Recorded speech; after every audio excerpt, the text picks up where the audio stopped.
ప్రకాశం జిల్లా పరిధిలోని ఇడుపూరు దాడిమడుగు గ్రామ సచివాలయంలో సచివాలయ ఉద్యోగులు సమయ పాలన పాటించడం లేదు. ప్రభుత్వం నిర్దేశించిన సమయానికి కాకుండా తమకు సౌకర్యమైన సమయంలో మాత్రమే సచివాలయానికి వస్తుండటంతో వివిధ సమస్యలపై వచ్చిన అర్జీదారులు వేచి ఉండే పరిస్థితి ఏర్పడింది.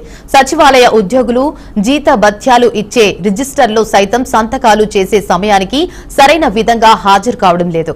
ఉన్నతాధికారులు వచ్చే సమయంలో మాత్రమే పనిచేస్తున్నారని, సాధారణ సమయంలో మాత్రం తమ పనులు చేయడం లేదని విమర్శలు వెల్లువెత్తుతున్నాయి.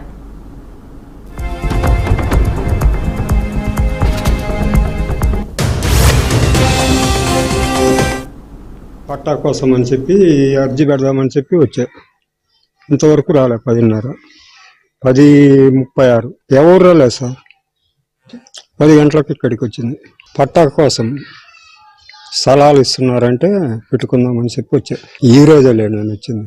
పింఛన్ కోసం ఇక్కడికి 10:30, 10:15 వచ్చినాము. ఇప్పటికి ఎవరు రాలే. బిల్డింగ్ రాపించుకోవటానికి 10 అయింది.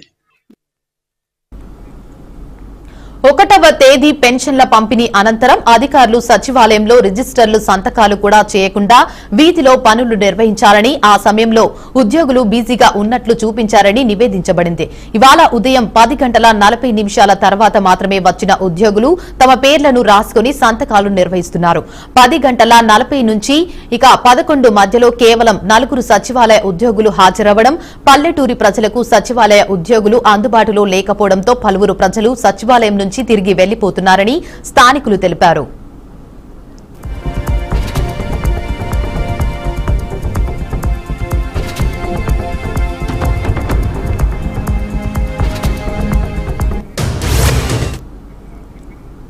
ఇక ఈ సమస్యను గుర్తించిన బీఆర్కే న్యూస్ రిపోర్టర్ సచివాలయం నుండి మొబైల్ ఫోన్ ద్వారా తహసీల్దార్ కార్యాలయానికి విషయం తెలియజేశారు. ఈ విషయంపై సంబంధిత సచివాలయ ఉద్యోగులపై తగిన చర్యలు తీసుకుంటామని తహసీల్దార్ చిరంజీవి తెలిపారు.